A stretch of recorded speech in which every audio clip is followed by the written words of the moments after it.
Okay, so let's start the constructed perspective. We finished the axonometric at line level. Time to finish the constructed perspective at line level. So as I told you, we are going to basically draw the rectangle in which the whole composition fits, and then obviously draw the frontal view as well for the volume, and then start doing the cuts for all the separate volumes that fit in this rectangle.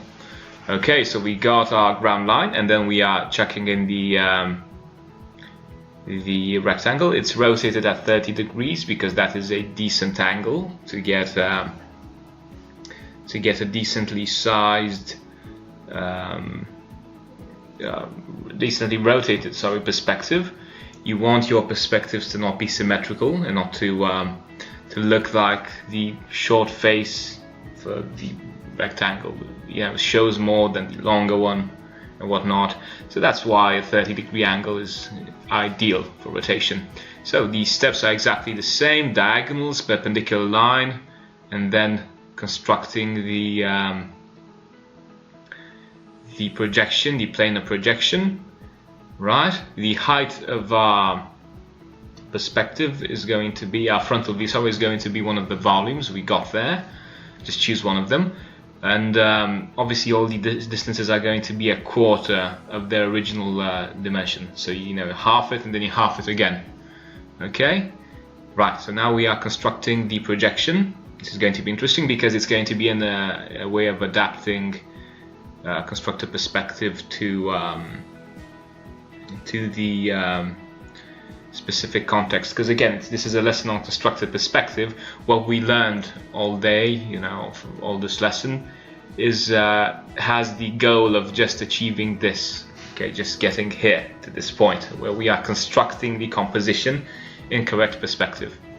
Right, so the view direction through the middle, and now we are going to project the planar view, and then we are going to project in the frontal view and get the volume. Okay, and if you get the volume, then that's all nice, all good. Okay, good. And we are going to have a very small perspective, just like we always did, and then we will enlarge it and create the large perspective. Okay, the horizon line is going to be kind of at a third compared to the vertical dominant.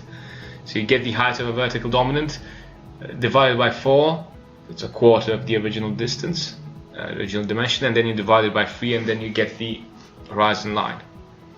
Okay, so it's a top-down perspective mostly. Right, so we are going to basically extend and project in the frontal view. Again, we are going to get the small perspective out of this, and then we'll enlarge it.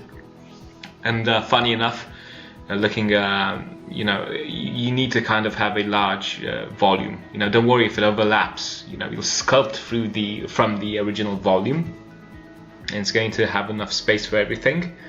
But as I did here, I'll end up with a.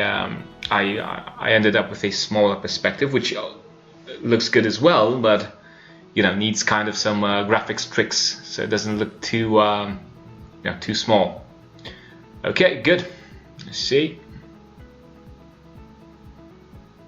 Yeah, this is the small perspective, so it looks like a little boxy, and now we are going to draw parallels to make sure the boxy is good enough so we can sculpt the volumes in.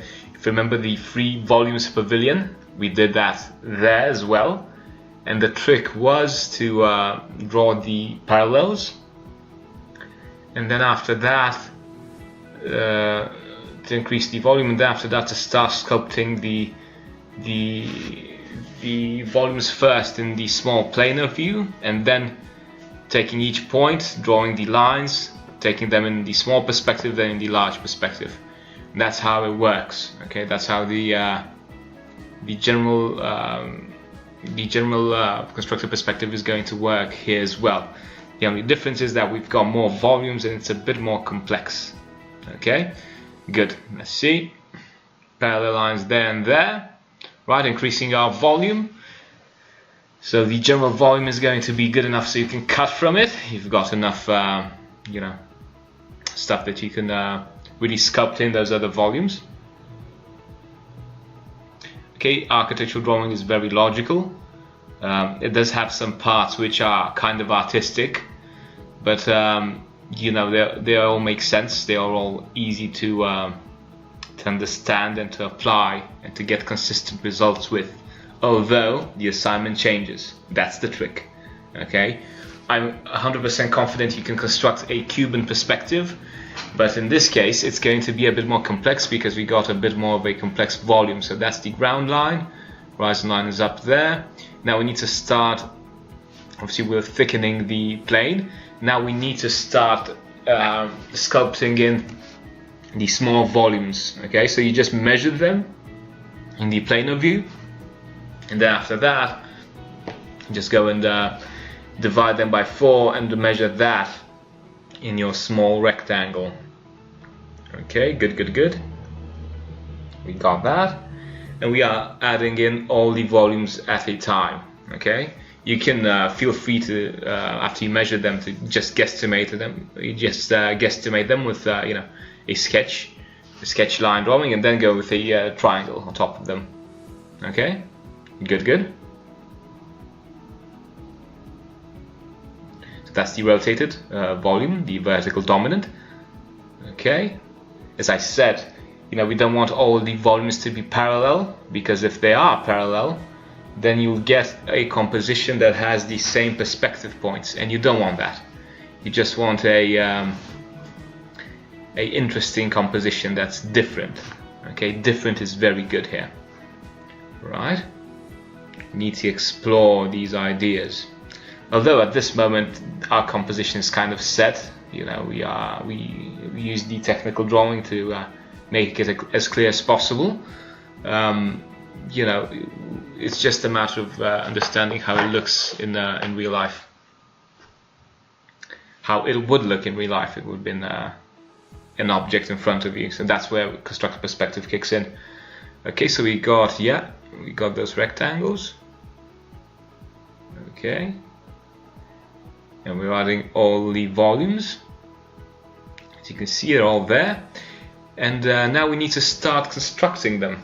So we project from the planar view, we project them on top of these on the small perspective, and then we are projecting those lines on the large perspective.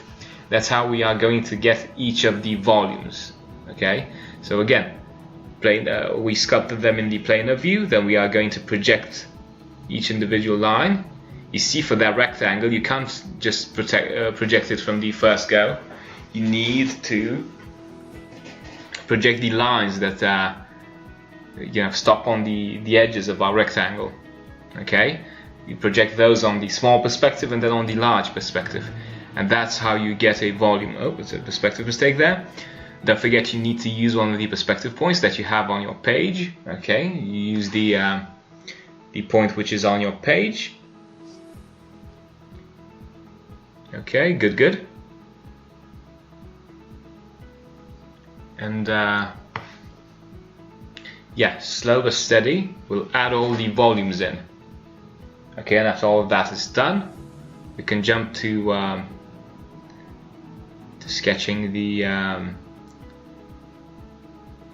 detailing. Okay, so that's the base over there, and it's going like that in perspective to the you see, small perspective mistake there. Whoops. Well, there's something I didn't construct properly. So that's the point there. Obviously, because it's a small perspective, you need to be very careful with the lines.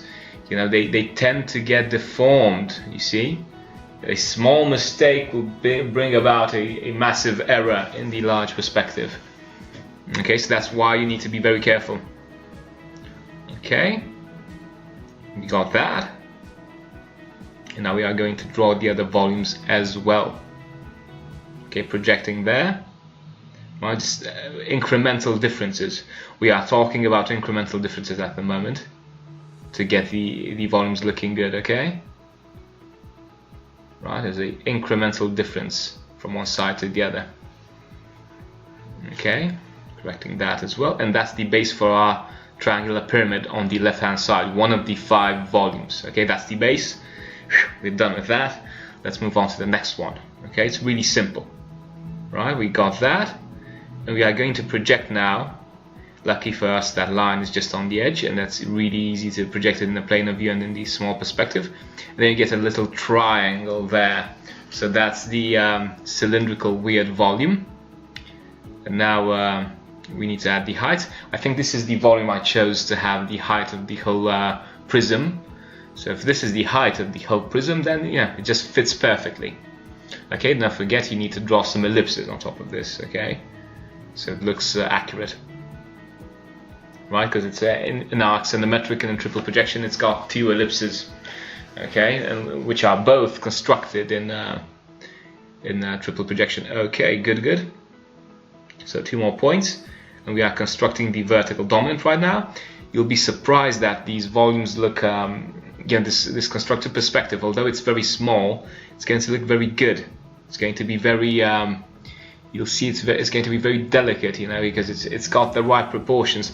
You know, if you sketch this from your imagination, or just how you'd picture it in real life, or even if you're looking at it in real life, you've got a model in front of you and you're sketching that. If the perspective is not constructed, it's going to have that human error to it, you know. You just can't control that, which is fine, you know. That's why we are using constructed perspective, to kind of get rid of that human error, right? Okay, good. Right, more lines. So you got the cheese slice, let's say. That's complete. Now that's the height for the other volumes. I think that's the triangular prism height. It's really easy, just project it in the frontal view and then in the small perspective, and then you can just connect it, and then that's it. You know, you just unite some points, and then you get the height. Okay, vertical there. It's really nice to see you know, proper constructed perspective. I remember, you know, when I was starting off, you know, this type of constructed perspective comes in easy and is very useful after you are done sketching a couple of compositions, right? Because you've got that reference experience, okay? You've got that experience of you know, of just, you know, guesstimating volumes. Now when you're seeing this accurately represented, you know, it just, yeah, turns the lights on in your head. You know, you go like, oh man, this is an accurate drawing, right? This is how it's supposed to look like. Okay, good. So we got more lines, and we are taking these volumes one by one and adding different stuff. Right, that's projected there and there as a line. We need to draw that line in the large perspective as well.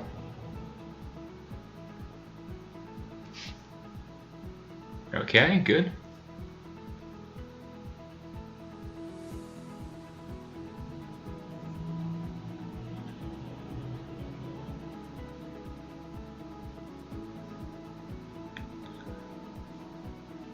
Right, we got that there.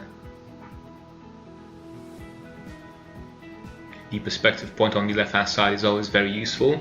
Sometimes it's not going to be on your drawing board, on your page, but that's fine. It's probably 5 centimeters on the right. Okay, and yeah, you just do your best to get that point and use it when you're constructing. Okay, we got more heights there. And yeah, those are the that's the half cylinder thing, half cylinder volume. Okay, I'm just guesstimating some ellipses there for now. Okay, the height is slightly larger than the volume itself, the base volume, let's say. Okay, so we got 2 more volumes, the inclined volume and the vertical dominant. Okay, that's very interesting. And yeah, I'm just constructing the inclined volume now, just by adding those lines. You can see there's a lot of lines, but that's fine. Okay, you can definitely understand how these lines are going to work. Okay, good.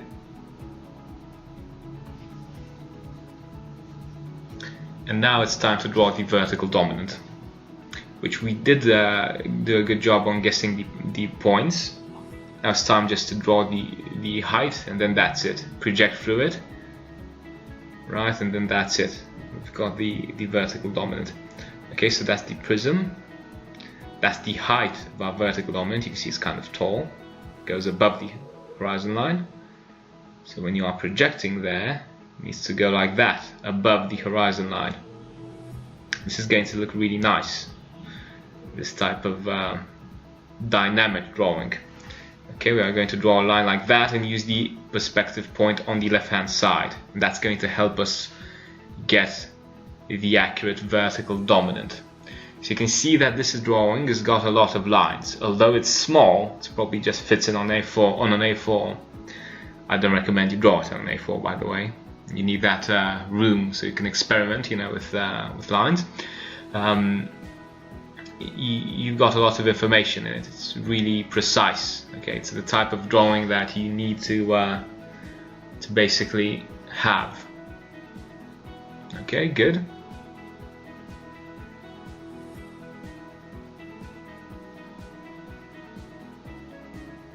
So now we are constructing those half ellipses. I'm guesstimating them for starters, and then we'll construct them. Okay, let's see.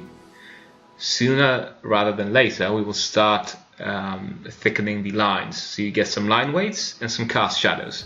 Because you know, after all of this, we will start hatching everything. You know, it's yeah, it's just a shame. You've got a nice drawing, you need to add hatching. Although this drawing looks good as it is, you know, just with the line drawing, some hatching would really help. So we got dashed lines for the faces that you don't see, okay, and yeah, we're constructing everything else. Yeah.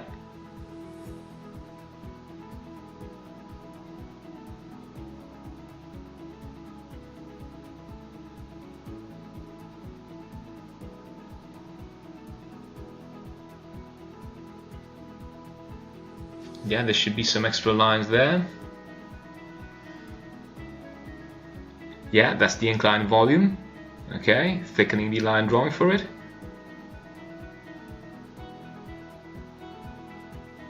You probably see this volume is very dynamic. Okay, because of the perspective point. That's how a perspective should look like, extremely dynamic. Just to get that feel of a very articulate drawing. Okay, good, good. So thickening more lines there. Yeah. So 60 degrees in a horizontal, and we are constructing the cast shadows for this composition.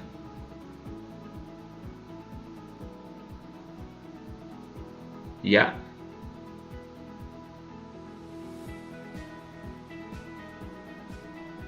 And this is all good. We're going to construct all the cast shadows and get some line weights. So we are ready for hatching next. Okay, the cast shadow there, some curves. Yeah, thickening the axonometric. The thing is, our perspective is very small. Because it's that small, we are going to basically make it look like it's not an accident. Make it look like it's a you know, a conscious design decision. So we are going to link the axonometric with the constructed perspective in composition. Okay, so you see the axonometric there. We've got the half cylinder volume. It looks like it's the foreground for the composition. Okay, let's add some checkerboard tiles, just using the diagonals to split them in front to make them stand out more. Okay, good, good.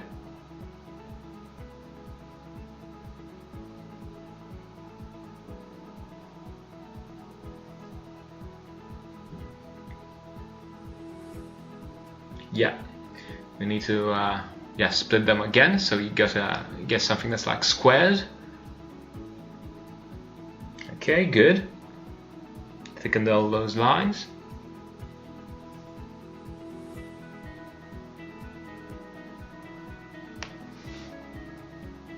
Right, good, good. Maybe draw some reflections, again, construction lines. And that's kind of it. You see, even if it's a constructed perspective, it's very dynamic. Okay, it's very stands out. Okay, that's the effect you want. a volume that really stands out. Okay, good.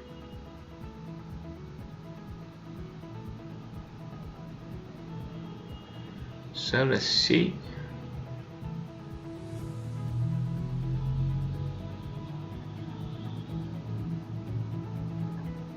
Yeah, some reflections over there as well, and this is our constructed perspective. It's going to make a lot more sense when we start hatching it, because then it's going to be very clear with cast shadows and everything. Okay, but as for now, it looks really good as well. It's ready for hatching, for graphics, for the final graphics. Okay, we got some lines right in the foreground there for the checkerboard. Just to get a bit of context, you don't need to throw in a checkerboard. Boom, let's go for the hatching next.